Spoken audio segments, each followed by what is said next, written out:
Dicen que en la oscuridad del camino viejo todavía se escuchan los gritos de quienes intentaron entrar y nunca salieron. Antes de que empiece esta historia, te advierto algo.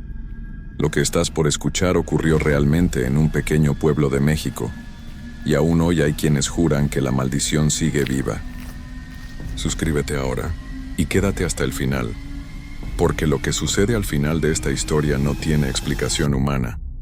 A las afueras de un pueblo olvidado en Hidalgo, existía una carretera antigua que los lugareños llamaban el Camino Viejo. Era un sendero de piedra, cubierto de neblina casi todo el año, rodeado de árboles tan altos que apenas dejaban pasar la luz del sol. A los lados del camino había ruinas, casas derrumbadas, muros cubiertos de enredaderas y cruces oxidadas que, según los viejos, marcaban los lugares donde alguien había muerto. Nadie se atrevía a pasar por ahí después del atardecer, ni los campesinos, ni los jóvenes, ni siquiera los borrachos que regresaban de la cantina. Y no era por superstición, sino por miedo.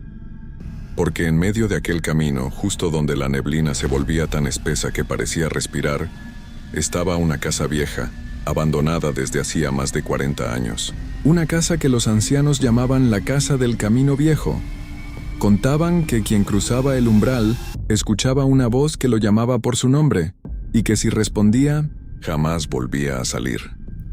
En 1998, un grupo de amigos de secundaria decidió comprobar si todo eso era verdad. Eran 5: Héctor, el bromista; Lalo, el escéptico; Andrea, la que siempre filmaba todo; Mariana, su mejor amiga; y Oscar, el más callado. Querían grabar un video para una feria escolar, algo paranormal, como los programas de televisión de esa época.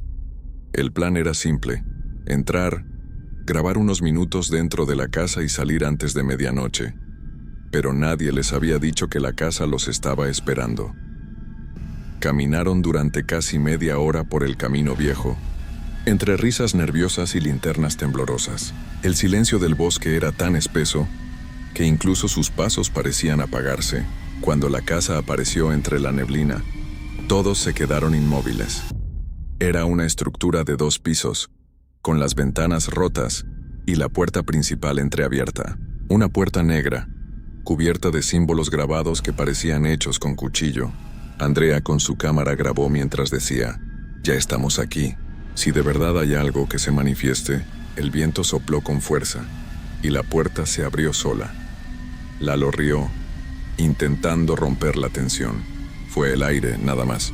Pero Héctor notó algo en el marco de la puerta. Huellas. No de zapatos. No humanas. Eran marcas pequeñas, redondeadas, con algo parecido a garras. Entraron igual. Dentro el aire era denso, casi podrido. El piso crujía bajo cada paso, y las paredes estaban cubiertas con fotografías pegadas con clavos. Fotografías viejas en blanco y negro, de personas que no conocían. Ancianos, niños, mujeres, todos mirando directo a la cámara, todos con los ojos abiertos de par en par. En una de las fotos, Andrea notó algo. Al fondo, en una ventana, había una figura, una silueta borrosa, como si alguien hubiera estado observando cuando la foto fue tomada. «Debe ser un montaje», dijo Lalo, pero su voz sonó temblorosa. Mariana apuntó con la linterna hacia la escalera que subía al segundo piso, y fue entonces cuando la escucharon. Una respiración profunda, pesada, como si algo enorme estuviera arriba, esperándolos. Héctor subió primero, y con cada escalón que pisaba la temperatura bajaba. El silencio era tan absoluto que se podía oír su corazón. Arriba el pasillo estaba cubierto de espejos rotos. En algunos, su reflejo apenas se distinguía entre las grietas. Y en el último espejo, no vio su rostro, vio otro. Una mujer de cabello negro y piel pálida observándolo desde detrás del cristal. Héctor gritó. Los demás corrieron hacia las escaleras, pero el espejo se hizo añicos antes de que pudieran ver nada. Andrea filmó el momento. En la grabación, después del grito, se oye una voz femenina susurrando: «No debieron entrar». Ahí terminó la primera noche. Salieron corriendo del lugar y juraron no volver jamás. Pero el problema fue que la casa no los dejó ir del todo. Esa misma madrugada, Héctor soñó con la mujer del espejo. La veía en su cuarto, parada a los pies de su cama, con los ojos hundidos y un vestido blanco cubierto de lodo. Cuando despertó, sus pies estaban mojados, y en el suelo había marcas de barro. Quédate hasta el final porque lo que ocurre después es todavía más aterrador. La verdadera historia de la casa del Camino Viejo apenas comienza. Los siguientes días fueron un infierno para Daniel. No podía dormir. Cada vez que cerraba los ojos veía a la mujer, empapada, parada frente a su cama. A veces la escuchaba llorar, otras simplemente respiraba cerca de su oído. El aire del departamento se volvía gélido, incluso en pleno verano. Intentó convencer a sus amigos de que todo había sido una alucinación, pero la verdad era que el miedo lo consumía. Una noche, mientras cenaba solo, su teléfono comenzó a sonar. Era un número desconocido. Contestó.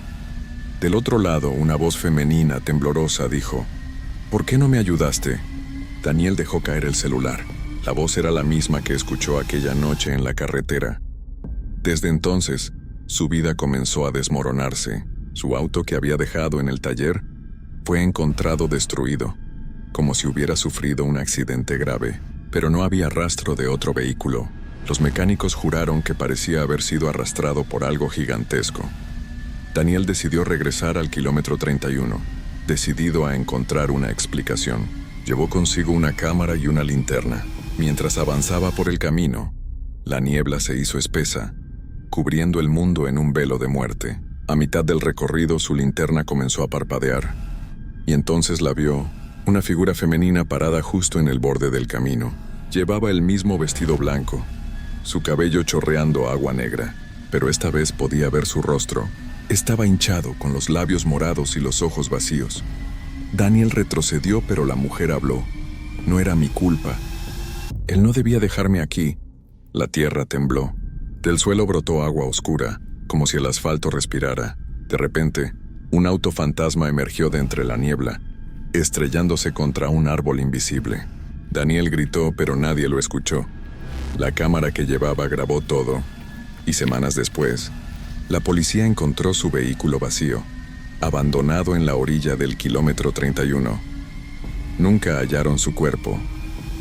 Pero lo más perturbador ocurrió meses después. Un conductor de tráiler que pasó por la misma zona juró haber visto a un hombre caminando descalzo bajo la lluvia, con la mirada perdida y una mujer tomada de su mano. Ambos se desvanecieron en la neblina. Desde entonces, los lugareños dicen que si viajas por esa carretera pasada la medianoche, no debes detenerte, porque si lo haces, ella se subirá a tu auto y te pedirá que la lleves a casa.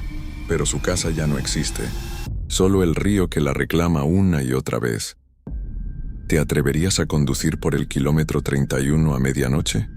Dicen que algunos que lo intentaron jamás regresaron.